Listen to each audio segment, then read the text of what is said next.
Konnichiwa Dokusha Minasamā, and welcome back to PJL Books. Today, on the A to Z of Japan, we are at O, and today's O is for Overkill. Japan.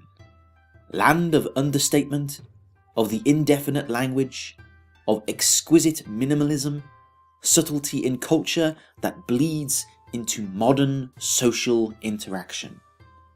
Well, that is what the pamphlet would have you think. But beyond the temples and shrines is a country that seems to be in a state of constant overload in many ways. How could Japan dare be accused of taking the figurative sledgehammer to the proverbial walnut? Well, in plenty of ways, I think. But let's look at the how before the what. Now, back in my H is for Horenso post, I mentioned how a project can change many hands before it is made into the slick and risk-free product it is. Now, this all stems from the same root as this. Whereas in the West, we are all about performance, so doing things to the best of our ability no matter what the cost, in Japan, it's all about process. Doing things right, having a go, and following the right procedure. In a nutshell, the motto of the West would be, I don't care how you do it, just do it. But in Japan, it would be, if you can't do it right, don't do it at all. Subtle, but very different. Both have their strengths and gaping flaws, but we're on a Japan blog here, so hey, let's focus on them, eh? Now, it is this philosophy that gave birth to the Horenso that also gives rise to what I see as being overkill in Japan. Here, it is all about the layers of procedure, jumping through the correct hoops in the correct order, checking and double checking everything, crossing all the I's and dotting all the T's, and getting sent straight back to square one if you make a mistake. But what is this overkill I keep talking about? Well, if you live in the UK or presumably the USA or such, you may be familiar with its opposite, rampant streamlining. Remember, in the West, it's all about performance, so squeezing the best possible out of the least possible. Bigger, better, stronger, faster.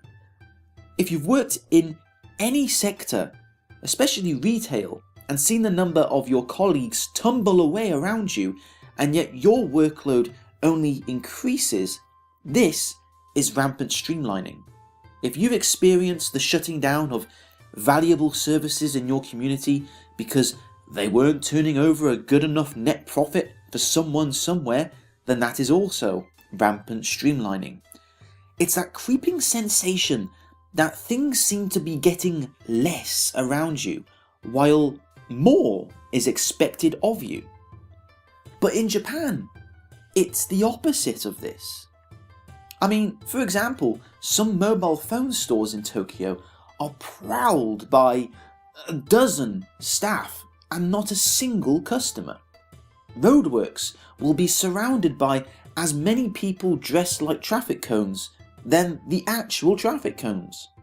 On the trains, automatic announcements are immediately followed by the real-life conductor announcing the exact same thing, and then there's another announcement on the platform saying the exact same thing again. And most famously, in fact, we'll get round to its own post with this, they build stuff. A lot of stuff. Roads, bridges, shopping malls, they just build stuff. No matter how unwanted or unneeded it is, throw concrete at it and hope for the best. And this is what I mean by overkill.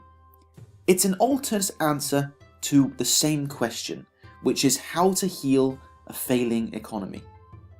Now, performance, by the way of rampant streamlining, demands you slam on the brakes and make cuts while still squeezing the same level of output, while overkill hits the accelerator. It adds layer upon layer of irrelevancy, from lifestyle to employment to development. And it's so often worrying, occasionally distressing, to see a country so at odds with itself at times, with citizens that really do hold true to the values of understatement and subtlety being smothered by this strange landscape that is overloaded with noise, eyesores, and unnecessary fluff. When you are on a train full of silent, weary commuters, and the only sounds you hear are these triple announcements, the creepy platform jingles, and you look out the window and you see yet more redundant construction sites and new roads that go the same way as the old road, you really do begin to wonder if Japan really sees what it's doing to itself. The performance policy isn't working in the West, but Overkill is just as bad, if not worse. And that's it for today's A to Z of Japan. Thank you very much for listening, readers. This post is on my A to Z of Japan blog, the link of which is in the description below. So if you have time, please check it out. I appreciate it. And thank you very much, and I'll see you next time. Sayonara.